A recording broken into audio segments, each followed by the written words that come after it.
제가 이 목감기가 기침이 쉽게 낫질 않아서 죄송합니다. 지난 주 중에 제 친구 목사님에게 전화를 했더니만은 청주에서 목회하는 목사님도 저하고 증세가 똑같대요. 한 2달 됐는데 이게 꼭 기침만 남아가지고 그렇다고 하는데 아마 목회자들이 목을 많이 써가지고 좀 그런 것 같습니다. 여러분들이 기도를 많이 해주셔서 다른 것은 다 나았는데 이거 기침만 이게 멈추질 않아요. 봄이 되면 나으리라 생각하고요. 한두 주 더 기다려 봐야 될 것 같습니다. 예, 하나님 말씀 보겠습니다. 마태복음 7장 7절부터 12절 말씀입니다. 신약 성경 10페이지에 있습니다. 마태복음 7장 7절부터 12절 말씀을 교독하도록 하겠습니다. 7절 먼저 읽어드리겠습니다.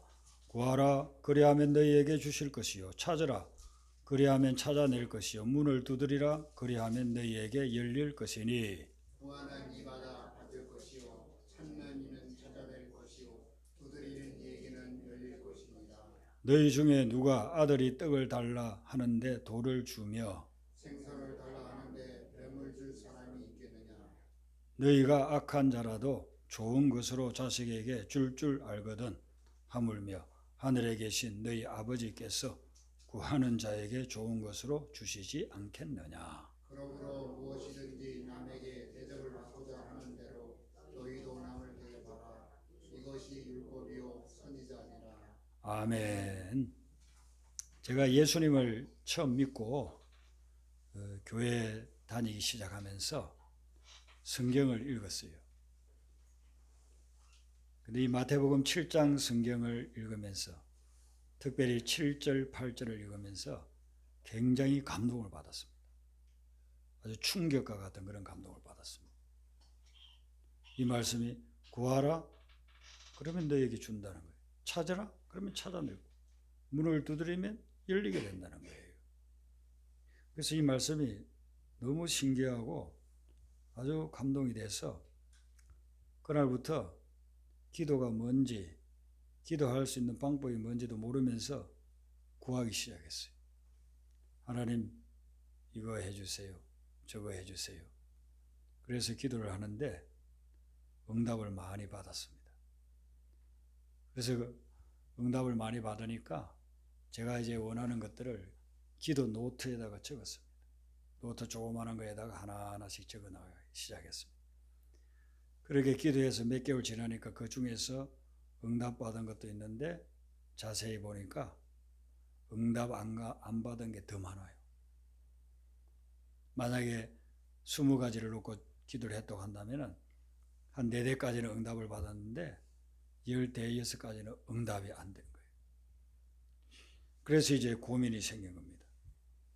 하나님 말씀은 변치 않는다고 했는데 구하라 찾아라 문을 두드려라 해서 기도하고 새벽마다 간구를 했는데 몇 가지는 응답해 주시고 왜 다른 건 응답을 안 해 주시는가. 그래서 이 말씀 때문에 고민이 생긴 거예요. 그러면 내가 뭘 잘못 알고 있나 해서 성경의 기도에 관한 말씀들을 읽어 나가기 시작했어요. 그때는 구약은 좀 어려워가지고 처음 교회 나갔으니까 신약부터 읽었습니다. 읽어서 쭉 나가니까 예수님의 설교 말씀인 마태복음 5장, 6장, 7장에 기도에 대한 말씀들이 나오는 거예요. 그래서 그 말씀들을 쭉 읽어보니까 그 당시로서는 잘 이해가 안 되는 부분도 있었지만은 뭐 처음 교회 나갔으니까 성경이 뭐 이해가 다 되겠습니까? 그런데 나름대로 또 이해가 되는 부분들이 있더라고요. 첫 번째 예수님이 말씀하신 기도에 대한 거는 뭐 기도를 하라 이렇게 근거하는 말씀보다는 잘못된 기도에 대해서 말씀을 해주시더라고요. 마태복음 6장 5절에 보면은 사람에게 보이려고 이 해당과 큰 글이 여기에 서서 기도하지 말아라. 여러분 사람들이 보는 데서 기도할 정도면요 초신자는 못해요. 그리고 몇 년 교회 다녀도요 기도를 많이 하지 않은 분들은 기도도 잘 할 줄 몰라요. 그래서 이제 좀 기도 대표 기도 하시겠습니까? 이렇게 물어보. 아이고 목사님 저는 그 정도 안 됩니다. 그 정도. 좀 몇 년 후에나 하렵니다. 사람들이 있는 앞에서 사거리에서 큰 소리로 기도할 정도면은요 상당히 신앙생활 오래 한 사람. 그리고 기도를 많이 해야 기도에 막 체험도 있는 그런 사람이 하지. 초신자가 부끄러워서도 어떻게 기도합니까? 기도 못하죠.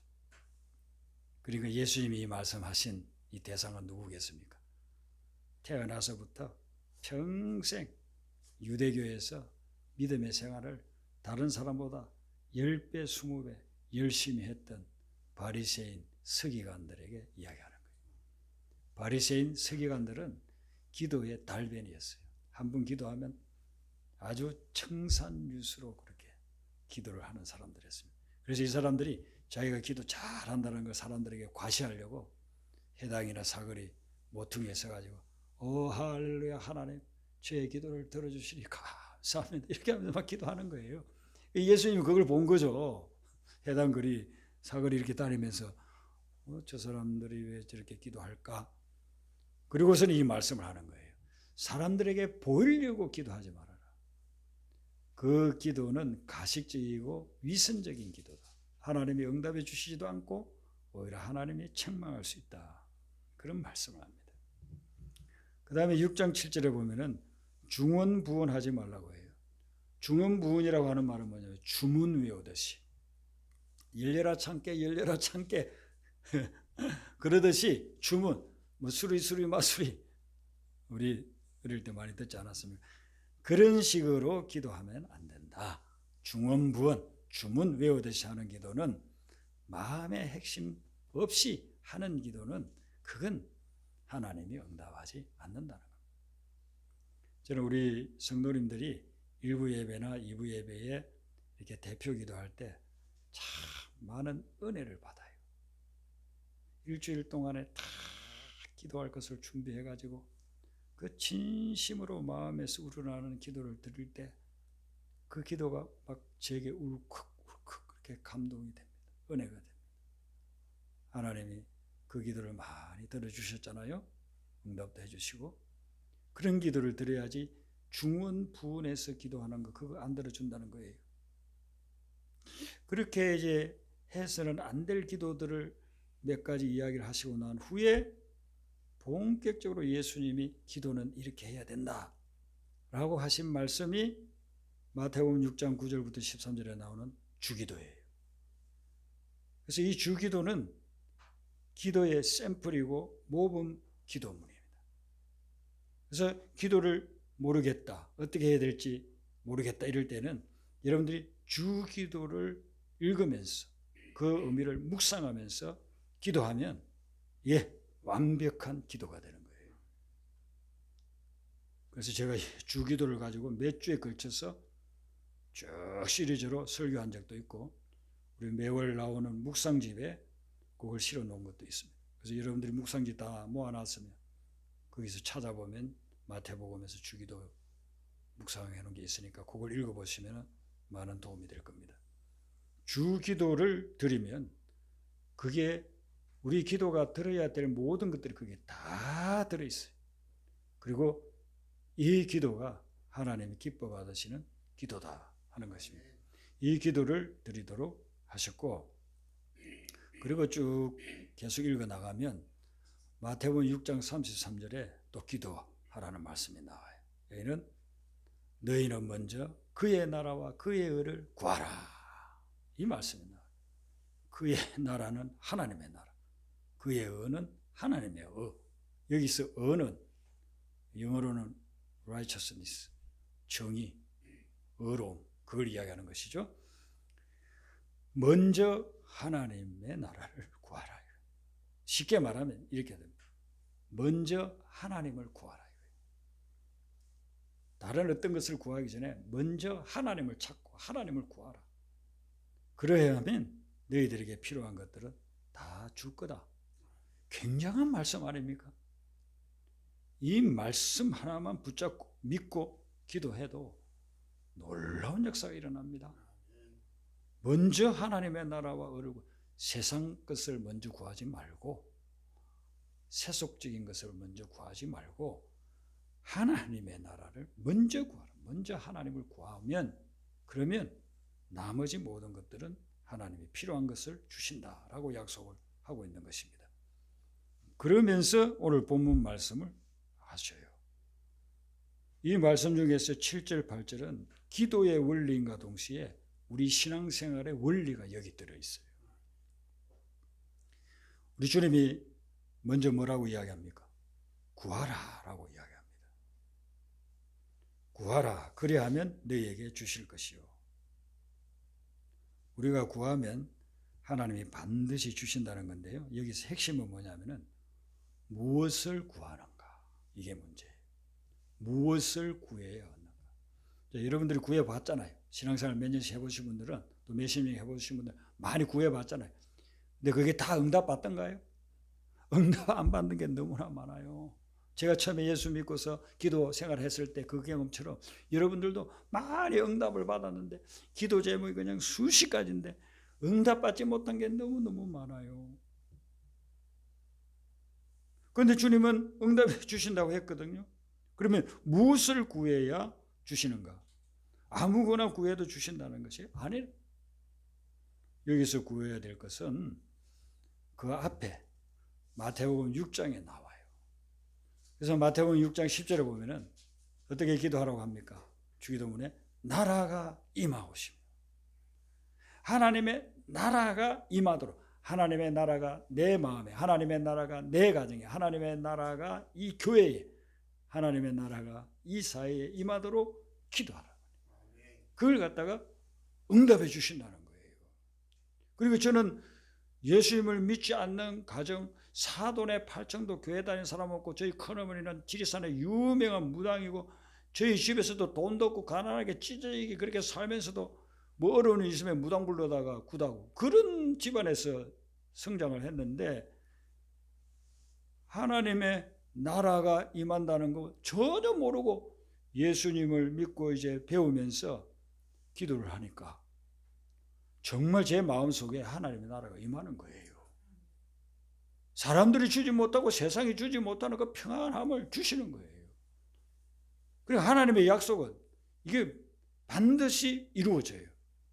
하나님이 약속하는데 이런 기도를 하라 그러면 응답해 준다. 하나님 나라가 임하도록 기도하라 그러면 응답의 역사가 일어난다. 예. 그래서 하나님의 나라를 사모하면서 하나님 나라가 제 마음에 임하게 하여 주세요 하면 하나님 나라가요 우리 마음속에 충만하게 임합니다. 하나님의 나라가 임하는 걸 기도했어요. 그리고 또 6장 13절에 보시면은 나라가 영원히 있사옵나니, 하나님의 나라가 영원하게 해주세요. 여러분 지금 하나님의 나라가 뭐 창조 때부터 시작이 됐지만은 믿음의 사람 아브라함으로부터 하나님의 나라가 시작이 되고 예수님 오시면서 하나님의 나라가 더 극적으로 임하기 시작했잖아요. 그렇게 하면서 지금 하나님의 나라가 영원히 임하고 있잖아요. 2000년이 지난 지금도 하나님의 나라가 곳곳에 임하고 있지 않습니까? 하나님의 나라가 임하는 걸 위해서 기도하라 이거예요. 그러면 그걸 구하면 하나님이 반드시 주신다 이거예요. 그래서 여러분들의 마음이 불안하고 지금 나에게 하나님의 나라가 임한 것 같지 않다 싶으면 하나님께 기도하세요. 하나님 나라를 임하게 하여 주시고 제 마음속에 하나님이 주시는 평안이 넘쳐나게 해주세요. 그렇게 기도하면 상황과 환경을 초월해서 하나님의 나라가 반드시 임하게 될 줄로 믿습니다.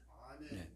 그리고 6장 10절 하반절에 보면은 뜻이 하늘에서 이루어진 것 같이 땅에서도 이루어지다라고 기도하라는 거예요. 하나님의 뜻이 이루어지도록 그걸 구하라는 거예요. 하나님의 뜻을 구하라는 겁니다. 하나님의 뜻이 이 땅에 이루어지도록, 하나님의 계획이 이 땅에 이루어지도록 기도하라. 그러면 그 기도를 응답해 주신다. 지금 말씀드린 이 하나님의 나라가 임하고 하나님의 뜻이 임하는 이 기도를 드렸을 때에 이 기도는 응답받지 않은 때가 없다는 겁니다. 다 하나님이 응답해 주신다. 그래서 두 번째는 예수님이 어떻게 기도하라고 합니까? 찾으라고 합니다. 찾으라. 이 찾으라고 하는 것은 방법에 대한 겁니다. 어떻게 해야 할지. 그러니까 우리가 어떤 문제를 놓고 해결하려고 할 때 세상 방법으로 해결하려고 하지 말고 여기 찾으라고 하는 것은 하나님의 방법으로 찾으라. 하나님의 방법. 네. 예수님을 믿어도 저 사람이 돈 잘 번다 하면은 그 방법 따라가잖아요. 막 일확천금을 벌 수 있다더라. 그래서 그거 넘어갔다가 예수 믿는 성도님들 중에서도 얼마나 사기 많이 당하고 부도 나고 그럽니까? 세상 방식으로 그렇게 뭘 해보려고 한단 말이죠. 여기 찾으라고 하는 것은 하나님의 방식으로 기도하라는 그런 뜻이. 그렇게 찾아 나가라는 겁니다. 창세기 16장에 보면은 하갈의 기도가 나와요. 하갈은 누구냐면 아브라함과 사라, 거기에 사라의 여종이었습니다. 아브라함이 하나님이 아들을 준다고 했는데도 85세가 될 때까지 아들을 얻지를 못하니까 사라가 자기 남편을 자꾸만 충동질해요. 여보, 우리 사이에는 애가 안 생기니 저 여종 하갈하고 잠자리를 같이 해서 애를 좀 낳게 하라고. 그냥 아브라함이 또 순진해가지고 아내 말을 들었어요. 그래서 하갈 사이에 애가 생겼습니다. 하갈과 아브라함 사이에 아이를 갖게 돼. 하갈이 아이를 딱 가지니까 마음이 싹 변화돼가지고 자기 주인, 여주인인 사라를 갖다가 멸시를 했다고 했어요. 막 멸시를 하는 거예요. 애를 낳지도 못한다고 하면서 막 멸시를 하는 거예요. 그러니까 사라는 자기 여종이 자기를 멸시하니까 정말 미칠 것 같은 거예요. 그래서 남편에게 와가지고 당신하고 사이에 그래 애가 생겼으니 당신이 알아서 하시오. 쫓아내든지 어떻게 좀 해달라고 그래. 그러니까 아브라함은 굉장히 그런 부분에 또 소극적이에요. 당신 여종이니까 당신이 알아서 하라. 그래서 엄청나게 하갈을 힘들게 만들었습니다. 그러니까 하갈이 견디다 못해가지고 도망을 나와서 광야에서 헤매고 있었어요. 그때에 여호와의 사자가 하갈을 찾아왔습니다. 하갈에게 묻습니다. 너는 어디서 왔어? 어디로 가느냐? 그러니까 하갈 대답이 내가 내 주인 사례를 피해가지고 지금 도망 나왔습니다. 좀 제가 안전하게 살 수 있는 곳을 좀 알려주세요. 나는 두 분도 더 이제 두 분 이상 보고 싶지 않습니다. 좀 제가 피할 수 있는데 자 여주인 사라하고는 멀리 떨어진 그런 곳에 가서 좀 살게 해달라고 그렇게 이제 기도를 하는 거예요. 이거는 이제 누구든지 그렇게 할 수 있잖아요. 우리가 그런 처지에 처해 있다 해도 그렇게 기도할 거잖아요. 저 사람 보고 싶습니다. 제가 떠나게 해주세요. 멀리 가서 살게 해주세요. 그런데 하나님은 여호와의 사자를 통해서 뭐라고 말씀하셨냐면은 네가 네 주인 사라에게로 다시 돌아가라는 거예요. 지금 내가 원하는 방식하고는 전혀 다르게 하나님이 응답을 하는 거예요. 네가 거기서 돌아가면 거기에서 애를 낳을 것이고 그 아들을 통해서 큰 민족을 이룰 거다. 이런 약속의 말씀을 주는 겁니다. 그래서 하갈이 정신이 번쩍 들었습니다. 나는 떠나고 싶어서 도망 나왔는데 하나님은 그 방법이 아니라는 거예요. 도망간다고 문제가 해결되는 것이 아니라는 것을 너는 가서 참고 견디면서 같이 함께 있으라. 때가 되면 내가 너를 큰 민족의 어머니로 삼아주겠다. 그렇게 약속을 해주는 거죠.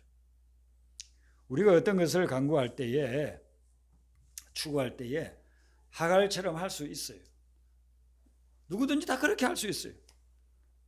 보면은 하갈 하는 게 잘못된 것도 아니잖아요. 자기를 너무나도 힘들게 만들고 그러니까 도망 나오는 거잖아요. 그런데 우리가 쉽게 사용하는 그 방식이 하나님의 방식이 아닐 때가 있다는 것입니다. 그래서 찾으라고 하는 것은 하나님의 방법을 찾으라 이거예요. 내 생각이나 세상 방식이 아니고 하나님의 방식으로 문제를 해결하도록 하라. 이런 메시지인 것이에요. 우리가 기도하는 것을 보면요, 그런 부분들이 많이 있어요. 왜냐하면 나중에 시간이 지나고 나서 보면 내가 그렇게 기도했던 방식이 잘못된 방식이었구나. 그걸 깨닫게 되는 거예요. 지금 당장은 그냥 너무 이게 심각하고 위급하니까 이런 방식을 써야 된다고 그렇게 생각했는데 나중에 지나놓고 나서 보니까 아니에요. 그 방법으로는 절대로 하나님이 원하는 결과가 나오지 않는 겁니다. 찾으라에는 그런 의미가 들어있다 이렇게 보시면 됩니다. 마지막으로 예수님이 하시는 말씀이 두드리라, 문을 두드리라, 그리하면 너희에게 열릴 것이라 라고서 약속합니다. 여러분, 두드리는 것은 어디에 해당돼요? 어디에 두드리느냐는 거예요. 가서 이 벽을 두드리면 뭐 응답이 있습니까? 없어요. 뭐 가서 유리창을 두드리면 그 응답이 있어요? 없어요. 여기서 두드리라는 것은 문을 두드리는데 여기 문은 하나님의 마음 문을 이야기하는 거예요. 그래서 우리가 두드릴 때에 하나님께 두드려야 되는 것입니다. 그런데 우리가 인간인지라 자꾸만 사람에게 두드릴 때가 있어요. 어떤 문제를 해결하려고 자꾸 사람에게 기대고 사람에게 두드리려고 그렇게 할 때가 있습니다. 하나님이 우리에게 은혜를 베풀어 주실 때 사람을 통해서 은혜 베풀어 주시기도 합니다. 응답도 하나 사람을 통해서 응답을 주시기도 합니다. 그런데 핵심은 뭐냐면은 항상 먼저 하나님께 두드려야 된다는 것입니다. 누가복음 18장에 보면 예수님이 비유를 하나 하셔요. 기도에 관한 비유를. 유명한 그 과부와 재판장의 비유가 나와요. 과부가 억울한 일이 생겨가지고 원한이 생겼는데 그 동네에 재판관이 있습니다. 그런데 이 재판장은 하나님 전혀 두려워하지, 하나님 믿지 않아요. 그리고 사람들을 아주 무시하는 그런 사람. 그런데 어디 가서 하소연할 수가 없으니까 그래도 권세를 가지고 있는 재판장을 찾아갔어요. 가가지고 내 이 원한을 좀 풀어주세요. 내 억울한 일 당해가지고 잠을 잘 수도 없고 밥을 먹어도 소화가 되지 않습니다. 좀 풀어주세요. 첫날 그냥 가라고, 왜 이런 데 오느냐고 그렇게 쫓아보냈는데 그 다음날 또 왔어. 그 다음날 또 와요. 매일 출근하다시피 와가지고 내 원한을 좀 풀어주시오 재판장님. 그러니까 이 재판장님이 맨날 뵈지 너무 시달려가지고 이제는 출근하면 또 저 여자가 와서 나를 괴롭히면 어떡하나, 여기 이제 노이로제가 걸리는 거예요. 그래서 마음에 결심을 합니다. 내가 하나님을 두려워하지도 않고 사람들도 무시하는데 맨날 나에게 와가지고 저렇게 하니까 내가 괴로워서 견딜 수가 없다. 그래서 원한을 풀어줘야 되겠다라고 결정을 하는 거죠. 예수님이 그러면서 우리에게 뭐라고 말씀하시느냐면 하나님께서 그 밤낮 부르짖는 택하신 자의 원한을 풀어주지 않겠느냐. 그 원한을 풀어준다는 거예요. 그래서 여기 두 가지를 이제 메시지를 볼 수 있는데 보통 우리는 어떤 생각을 하느냐면은 그 가부가 재판장에게 첫날도 오고 둘째 날도 오고 그 다음에 매일같이 와서 그렇게 하듯이 우리가 막 하나님께 매일같이 그냥 하나님을 세상 말로 닥달을 하면 들어주시지 않느냐. 그러니까 매일 열심히 막 기도해야 된다. 그런 메시지로 우리가 받아들이기 쉬운데 이 비유가 주는 메시지는 뭐냐면은 하나님이 우리가 하나님께 기도할 때에 그 원한을 풀어주신다는 여기에 핵심이 있어요. 여러분들 살아오면서 원한들 있죠. 지금도 예배드리지만 마음속에 원한이 맺혀 있는 부분들이 있을 거예요. 그 사람은 생각나면 막 치가 떨리는 그런 사람도 있을 거예요. 그걸 내 인간적인 방법으로 해가지고 해결하려고 하면 안 되잖아요. 오히려 더 꼬이잖아요. 그럴 때 그 원한을 하나님께 다 쏟아붓고 구하라 이거예요. 하나님께. 하나님의 마음문을 두드리면서 하나님 제가 이런 원한을 가지고 있습니다라고 간구하라 이거예요. 그러면 약속해 주셨어요. 그 원한을 풀어 주시리라.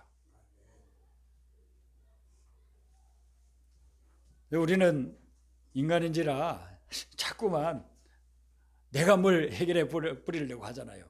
그럼 원한을 가지고 자꾸 뭐 해결하려고 하면 또 다른 원한들이 자꾸 생겨요. 네, 하나님께 맡기고 온전히 그것을 간구하고 부르짖으면 하나님이 그 원한을 풀어주신다. 해결해 주신다. 그래서 예수님이 이 기도에 대한 것들을 쭉 이야기하시면서 우리가 이런 방식으로 기도하게 되면 그 기도는 다 응답해 주신다는 거예요.